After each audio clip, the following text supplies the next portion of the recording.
O direito humano à alimentação e nutrição adequadas é um dos direitos humanos que está inscrito na legislação internacional de direitos humanos. Essa legislação não foi dada para os seres humanos, ela foi conquistada duramente pela luta durante centenas de anos. Os direitos humanos são o resultado da luta contra a opressão, contra a discriminação, contra os abusos de poder dos poderosos. Estão inscritos na legislação internacional de maneira indelével e são indivisíveis, universais. Garantir o direito humano à alimentação e nutrição de uma pessoa significa muito mais do que garantir meramente que a pessoa coma e encha a barriga. O direito humano à alimentação é muito mais do que isso. Ele inclui, por exemplo, a qualidade da alimentação, o direito a ter um alimento sem agroquímicos, sem contaminação, um alimento variado, diversificado, colorido, que tenha todos os nutrientes necessários para uma saúde e para um bom trabalho e para você poder crescer. Por exemplo, a criança precisa se desenvolver e saber e aprender na escola, por exemplo. E para aprender, ela precisa de uma alimentação adequada. Além de tudo isso, o direito humano à alimentação adequada significa que a população tem o direito de participar da decisão, da maneira que a alimentação é produzida, por quem é produzida, onde é produzida e de que maneira que ela é distribuída de maneira adequada para todos os cidadãos. As mulheres têm o direito a ter sua identidade como mulher garantida, porque se a mulher não consegue definir a sua autonomia, a sua autodeterminação, ela não tem condições, por exemplo, de se alimentar bem. Alimentando-se bem, a mulher pode, eventualmente, se quer ter um filho, ter uma gravidez adequada e garantir a nutrição do seu filho ou da sua filha. Finalmente, é fundamental entender que a alimentação não termina com o ato de comer. A alimentação termina com a transformação do alimento em ser humano, ou seja, em saúde, em capacidade de trabalho, em capacidade de aprender, em capacidade de participar da sociedade em que a gente vive. Os direitos humanos a garantia dos direitos humanos é uma obrigação dos Estados. O que é o Estado, na realidade?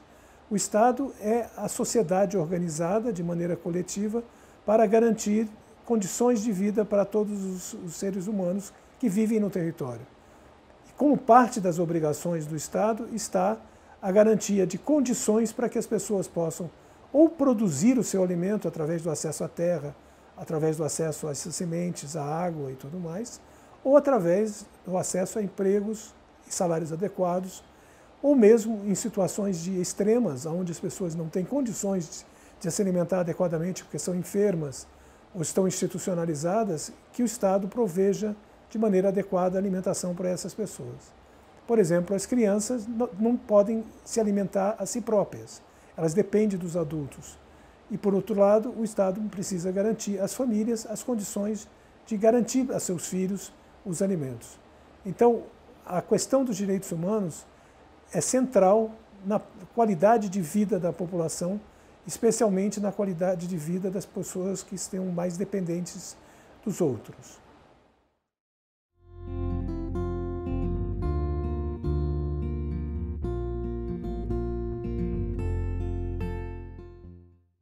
No entendimento da FIAN Internacional, nós temos que passar de uma fase de saber que as pessoas têm direito para uma fase onde as pessoas passam a saber que elas têm o direito de cobrar o seu direito das instituições.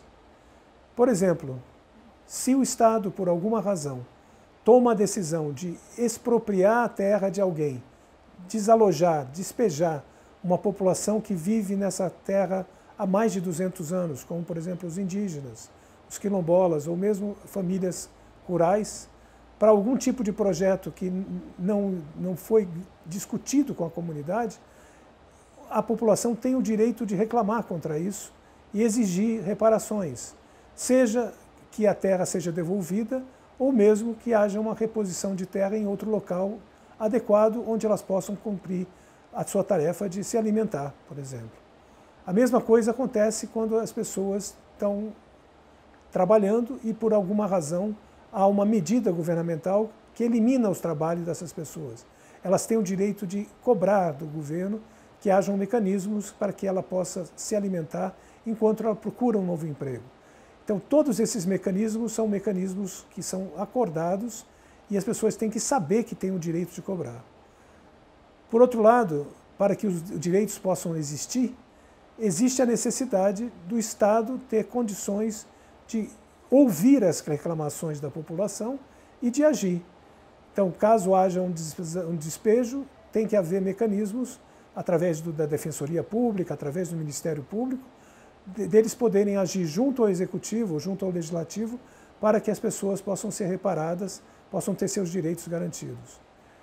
Finalmente, caso o governo brasileiro não dê conta de dar uma resposta afirmativa para essas pessoas, as pessoas têm o direito de cobrar internacionalmente esse direito, levando à Corte Interamericana ou à Comissão de Direitos Humanos Interamericana em Washington, cobrando dela que cobre do governo brasileiro uma decisão favorável.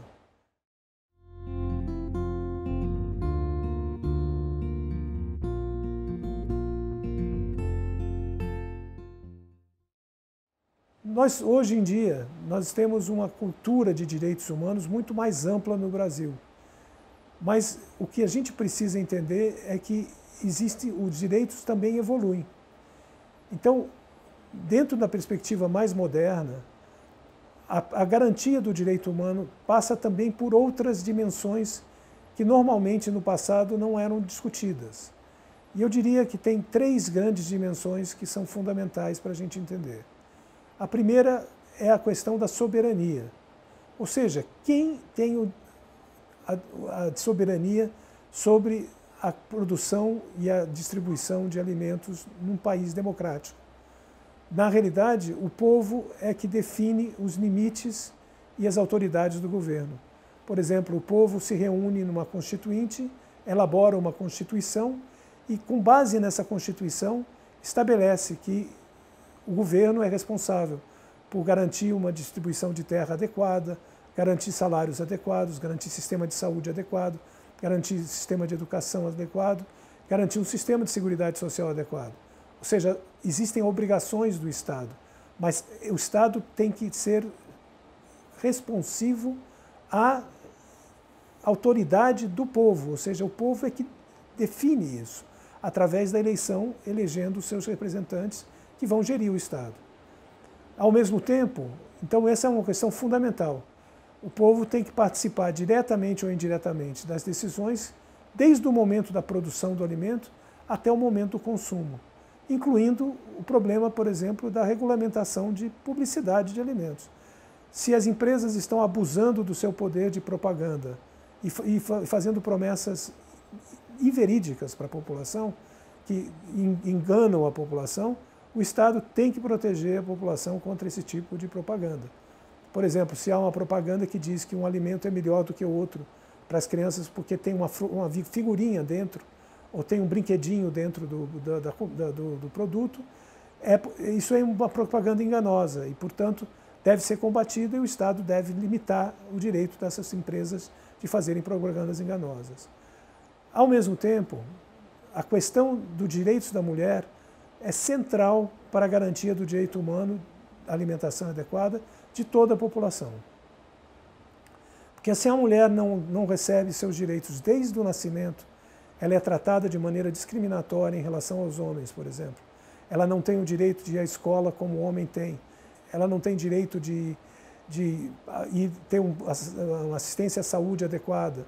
Ela não tem direito de decidir sobre o seu corpo, quando ela vai casar, quando ela vai ter um filho, por exemplo. Isso pode ter implicações muito ruins para a criança e para ela, ou seja, ela pode acabar com desnutrição e a criança também com desnutrição. E se uma criança tem desnutrição intraútero ou nos primeiros anos de vida, nos primeiros 2 anos de vida, ela pode ter repercussões em sua vida para o resto da vida. Ela pode ter dificuldade de aprendizagem, ela pode ter mais infecções, ela pode mesmo morrer devido a complicações da desnutrição. E se ela conseguir chegar na idade adulta, ela pode estar mais propensa a desenvolver obesidade e sobrepeso.